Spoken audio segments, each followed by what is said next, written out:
Hello again, how are you? It is so fantastic to see you. Thank you for taking time to check out yet another Pan That Palette update for the Sydney Grace with Mel Thompson Tiny Marvels palette. Oh, I love this. And you get a little bit of a bonus because I know my schedule this year is I wanted to go back to filming in the middle of the month. So in order to get back on track, we're going to go on and update how the progress went since my January update. And then stay tuned. In about 2.5 weeks, I'll come back on here in March around the middle of the month so that we get back on schedule. But February just went flew by my head. There was so much going on and I wanted to keep you updated. So here's you holding me accountable to get back on track. So we're going to be talking about the Tiny Marvels palette. We're also going to be talking about my Z palette with some shadows that I've been working on for this whole blackberry wine kind of vibe, and the In the Flesh palette from MAC. So, and then also just PS, and by the way, I am working on editing the Get Ready With Me for this. So if you want some additional ideas for use of the plummier shades in this palette, that is coming. And then stay tuned because it's time to update for the March makeup basket. I'm gonna be steering towards more of the green shadows and some of the golds to make some progress, kind of shake things up, give a really spring vibe to my makeup because it is starting to get hot around here. And then, you know, hopefully that'll inspire you to go through and have some more ideas for things to reach for in your collection. So in terms of where we were back in January, let me show you where I was with the Tiny Marvels palette. I had basically started creating a little bit of a divot in the shadows of Love Bug, Bugaboo, and Jewel Bee, and also in the shade Spider. Spider is what I've been reaching for in terms of an eyebrow shade. It's worked really, really well. I've been very pleased with it. So that's definitely how I'm going to continue working on it, in addition to at some point using it to like deepen out my outer view or whatnot. But as far as this blackberry wine kind of vibe that I've been rocking ever since January, well into February with Valentine's Day and everything, I've run through my transition crease area to start my look with that beautiful lavender shade of Love Bug. And then I follow through using Bugaboo as my actual crease color. I go through with Jewel Bee on my lid, and then I deepen everything up with an Anastasia shadow that we'll talk about in just a minute. So that's where I was the last time we had a chance to catch up. And here is where we are currently. I am expanding a pan that I recently started in that beautiful shade of Love Bug, and it is a really powdery shadow. So just word for the wise, if you're going through and using your own palette, it definitely has a lot of kickback. So be very, very gentle as you go through with your brush. I mean, if you're gonna swirl it, it's going to spread all over your palette. So I just kind of gently tap before I go on and apply it into my crease and transition area. I am using a smaller eyeliner brush to go on and use the Spider shade in my brows, but it is pointed enough that I was able to focus on the center of my palette and kind of, I don't want to say like bore a hole, but I use the same spot every time that I go on and tap my brush into here. And I just kind of tap it a couple of times and then apply it to my eyebrows, and it works really, really well.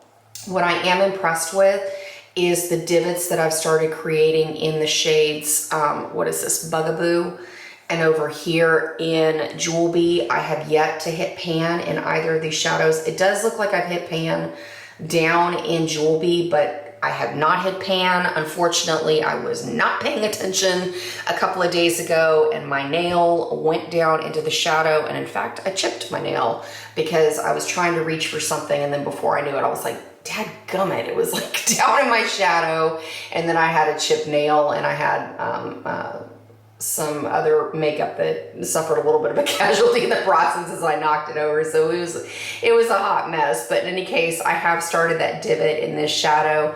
Like I said, I use this all over my lid area. It is a beautiful shadow. It's very, very spring appropriate. It's one of those kind of shades that it's very flattering on the skin tone.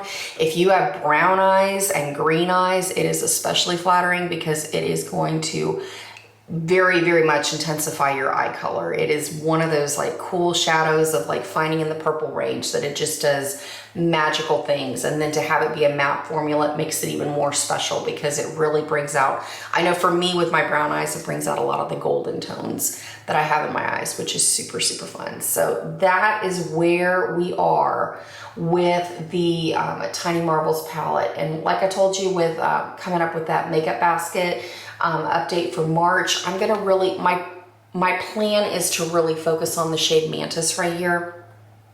And I want to play around with it as a crease shadow because of the progress that I've made over here in Love Bug. I want to see if I can have kind of similar progress, because I must admit I am pretty impressed that in essentially 2 months I was able to hit pretty substantial pans. So in terms of the type of brush I'm using, because I know it depends on what kind of tools that you use in addition to eyeshadow formulas that determines how long it's going to take to pan, I'm going through with a Wet n Wild rounded crease brush in terms of what I'm using to apply this. So my plan is to wash that same brush and to see what kind of progress I can make over the next month with the Mantis shade. So stay tuned, because we'll have a Get Ready With Me kind of posted for that as well. So I plan to use it as a crease color, try it out as a lid color, we'll see.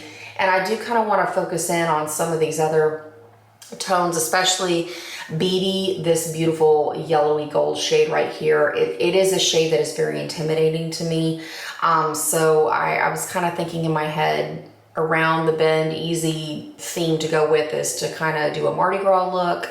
And then in addition, like a St. Patrick's Day look, maybe kind of a Lucky Charms vibe. I'll keep you posted on that. But that's kind of where I'm thinking with those shades, and maybe incorporate some of the browns to see what kind of progress we make. So that's what's going on as far as Tiny Marbles.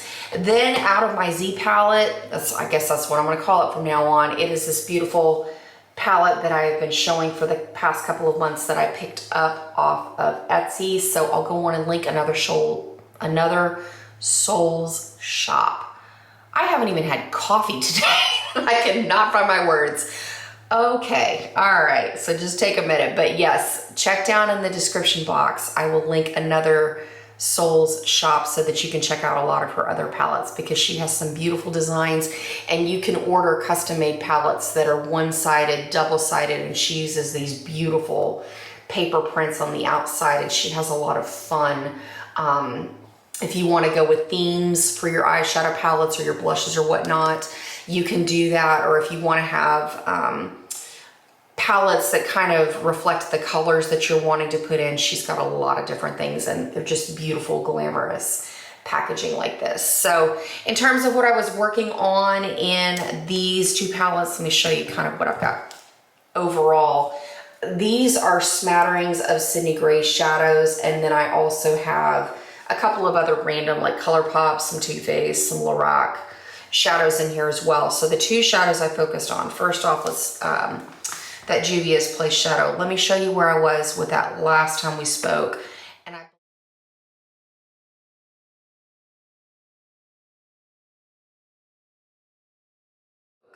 And I believe, I'm gonna have to look at that picture again to see what palette this was out of. I've had it depotted for a long time.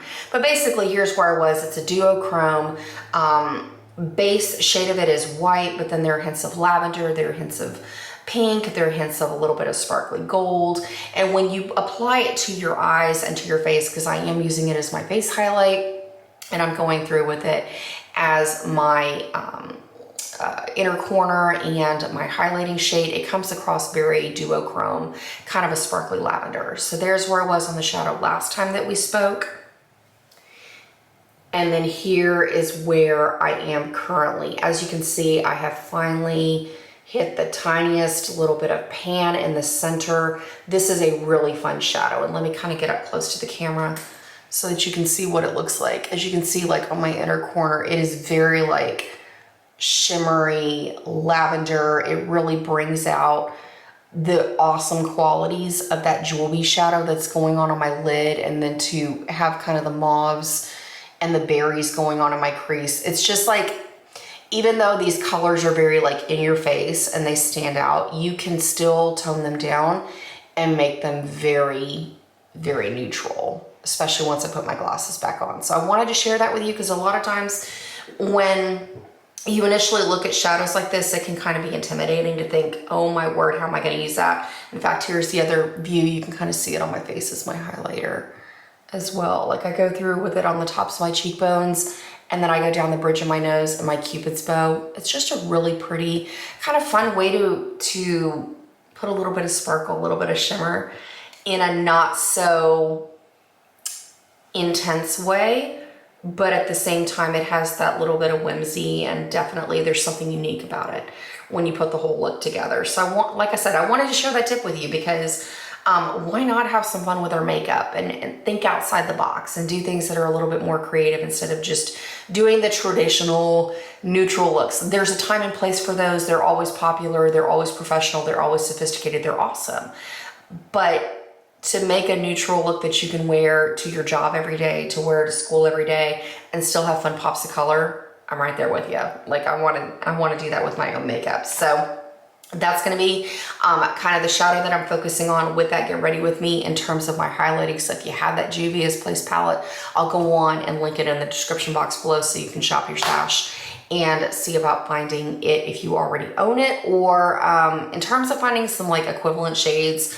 I actually don't have any dupes for that in my collection from what I've seen so far. So I might have some things that are like semi-close if you're wanting some suggestions, but I don't have anything off the top of my head that looks just like that. So see if you can find some things that are equivalent, or like look on the Tintalia blog post to compare that Juvia's Place palette, and you'll be able to find some things. Lastly, with this Z palette, I have been using my Anastasia Beverly Hills single in the shade Deep Plum. I would like to finish this shadow this year. It has been in my collection a long time. It is a very versatile shadow for me, so let me show you a picture of it over here. It is very similar. If you loved the Anastasia Beverly Hills Subculture palette, that shade in the bottom corner called Rowdy, it is right on par with that. It's not as intensely purple as Rowdy was. It has a little bit more raisiny plum brown to it, but I use it in very much the same way. I stamp out my outer corner with it. I use it to deepen my eye looks. Sometimes I will go through, if I don't want to wear a traditional black liner, I will use it on top of my liquid eyeliner to give it a more subtle, plummier brown look. It is a beautiful, beautiful shadow. So as far as what progress I have been making, I have fortunately been able to hit pan, and ever since I've been using it in February, the goal is to expand the pan. So even though I'm going to be stepping away from this for the month of March, rest assured it is going to be popping up in future makeup baskets for the rest of 2025. Because like I said, goal in front of me is I would like to finish this shadow, because Anastasia Beverly Hills shades, I've noticed, do definitely have a distinct feel to them when they go a little bit off, and I definitely don't want this shadow to go bad on me before I have a chance to use it, because it is such a staple in my collection. So I want to take advantage of using as much of it as I possibly can. So it's high time to get to it and project ban it. So that's what's going on in terms of the Z palette that I've been working on, and then we'll talk about the shadows I'll be moving into in terms of those greens and whatnot with the March makeup basket. Lastly, we have the MAC in the Flesh palette. I am still working on 2 shades in this palette. In fact, where we are now, I really wanted to tone down some of the lilac-y vibe of that Juvia's Place shadow in my eye looks. So instead of using the creamy white that I've worked on for a very long time, I transitioned over to this very baby pink shadow. It is subtle. There's not a whole lot of pigmentation to it. In fact, you may not even be able to really see it on my finger there. Can you even tell?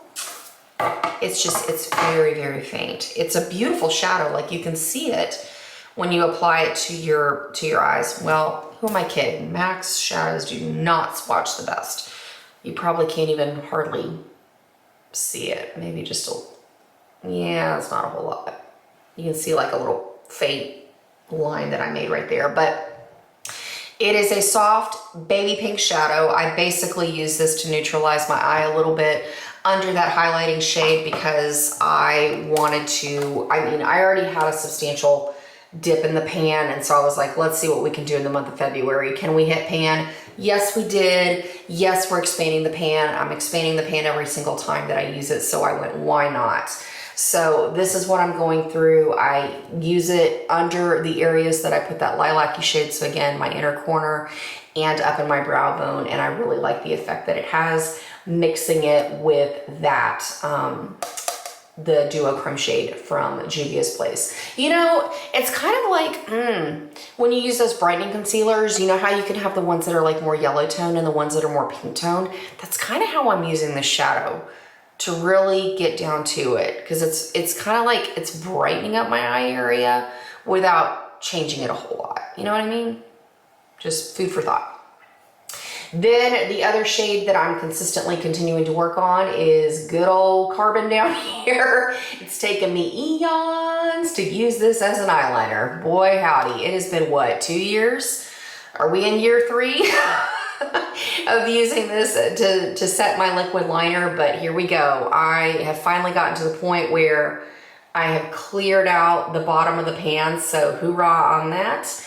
And then if you look over on this side, I am working on trying to use this with my little teeny eyeliner brush. Just kind of brush up on the side of it every single day to use what I can to line my upper lash line. So keep it on, keep it on. It's gonna take forever to get through that matte black shadow, but I will say that I've fallen in love with this palette. I see so much versatility in this, and in fact, this is something I want to continue to keep around and feel inspired to use as I go through the Mel Thompson palette. So who knows? Maybe I'll be able to hit pan in a couple more things. Like I loved this for a smoky gray look that I'm going to go back to eventually, that uses this gray, dove gray shadow down here, the charcoal shade right here, the silver in here. So maybe we'll get to a point that I'm going to be able to have like 5 or 6 pans showing in this palette. Why not? Let's put that goal out there in front of us. I don't know if I'd finish it anytime soon because it takes so long, but I really am inspired that I want to continue leaving it in my makeup collection in my everyday vanity so that I continue to reach for it. But other than that, we got all our updates done. So thank you. Like I said, thank you once again for checking things out. I hope that you are having just as much fun with your palettes that you're panning. I know we're off to a good start. Everybody is in a really enthusiastic mood. Everybody's excited with the shadows they're using. We're pumped. Like, let's speed on with that motivation, be encouraged. Don't forget to check out everybody else's videos that are doing Pan That Palette, because this challenge has been such a game changer for many of us within the beauty community to get inspired to use what we have, to stay motivated, to be resourceful with using our shadows in different ways, applying them all over our faces and whatnot. So we're saving money, we're saving time, we're saving energy, we're getting creative. If you've never jumped in on a Pan That Palette challenge, I highly encourage you to try it as well. Just pull out some things from your collection, you know, put it out in front of yourself. I'm going to use these things for the next month and see how you feel at the end of the month. And then from there, you can go on and keep extending that goal out a little bit more, a little bit more, a little bit more. That's how I got started years ago with this project with the Naked palette, because I'd already had some success in finishing some things out of it to begin with. So when I decided to tackle it full on as a project, it still took me a long time, but you know, at least I had it out in front of me where I was like, I knew that I could work with it for a long time because I'd already spent some time with it. So just try things out, see how you feel. Or if you're feeling really, really motivated, try it out with something, you know, something in totality to see what kind of progress you can make over 2025. You will learn a lot about yourself. You'll learn a lot about your makeup preferences. And the coolest thing is you're going to realize that as the trends come and go and everything cycles back around, that you already have everything at your fingertips that you need to recreate just about whatever you want to out there on the market. So until next time, next Pan That Palette update, I assure you, will be around the middle of March. So stay tuned for that. And then don't forget to check out the Get Ready With Me for this blackberry wine look that will be coming, and the upcoming makeup basket for the month of March. Until next time, take care, and I very much look forward to seeing you soon. Adios.